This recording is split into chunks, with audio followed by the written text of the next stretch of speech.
नैना, कहाँ हो? मैं किचन में हूँ मम्मी जी। जरा इधर आना बेटी, मुझे जरा कपड़े सुखाने हैं तो थोड़ी हेल्प कर दो जरा। अभी आई मम्मी जी। ये कहानी है नैना की, जिसकी नई नई शादी हुई थी। कमला जब अपने बेटे आशीष के लिए नैना को देखने गई थी तो पहली नजर में ही नैना आशीष और कमला दोनों को भा गई थी। वो इतनी सुंदर जो थी, साथ ही बहुत संस्कारी लड़की थी। शादी को अभी 3 दिन ही हुए थे और नैना ने घर का सारा काम संभाल लिया था।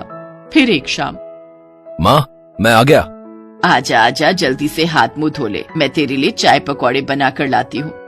मम्मी जी, आप क्यों बनाएंगी? मैं बनाकर लाती हूँ ना। अरे कोई बात नहीं, तू सुबह से काम कर रही है, थोड़ा आराम कर ले, मैं बना देती हूँ। और आप तो हमेशा से काम कर रही हैं मम्मी जी, अब आप आराम करो, मैं हूँ ना। इतना कहकर नैना किचन में चली गई और पकौड़ों की तैयारी करने लगी। उसे काम करता देख कमला और आशीष मुस्कुरा दिए। हमारे तो भाग खुल गए आशीष बेटा, जो इतनी सुंदर और संस्कारी बहू मिली है हमें। हाँ माँ, नैना लाखों में एक है। ऐसी सुंदर लड़की तू नहीं ढूंढ पाता अपने लिए, जैसी मैं ढूंढ कर लाई हूँ। बिल्कुल राजकुमारी लगती है। कमला की बात सुनकर आशीष शर्मा गया और उधर किचन में खड़ी नैना भी मुस्कुरा दी। सब कुछ ठीक चल रहा था। फिर एक दिन, सुनिए ना, वो उस दिन जो मॉल में आपने फोटो खींची थी, वो दिखा तो दो। अरे भाई, तुम बहुत सुंदर लग रही थी उस दिन। अब खुश? हाँ हाँ, वो मुझे पता है, पर फोटो तो दिखाओ। अच्छा बाबा, दिखाता हूँ। ये लो, तुम खुद देख लो, मैं जरा वॉशरूम होकर आता हूँ। आशीष ने अपने मोबाइल का लॉक खोला और बाथरूम चला गया। नैना ने आशीष के फोन की गैलरी खोली और फोटोज देखने लगी। उसकी फोटोज वाकई बहुत अच्छी आई थी। उसने आशीष को वहीं से आवाज लगाई, जल्दी आओ ना, देखो मैं कितनी सुंदर लग रही हूँ। हाँ हाँ पता है, राजकुमारी लग रही हो। अब खुश?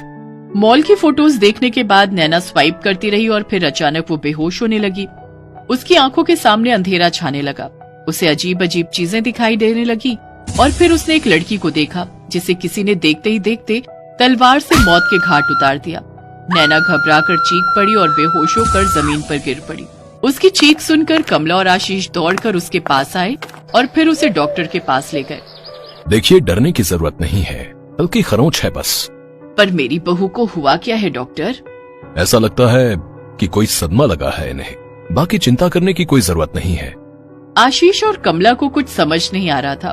फिर थोड़ी ही देर बाद नैना को होश आ गया। तू ठीक तो है ना मेरी बच्ची? तुझे हुआ क्या था? मैं ठीक हूँ माँ जी, पता नहीं क्या हो गया। मैं तो इनके फोन में फोटोज देख रही थी और फिर पता नहीं क्या हुआ, मुझे कुछ। कोई बात नहीं, तुम सारा दिन काम करती रहती हो, इसलिए चक्कर आ गया होगा। थोड़ा आराम करोगी तो सब ठीक हो जाएगा। ये मसला इतना मामूली नहीं था। इस बात को पूरा हफ्ता गुजर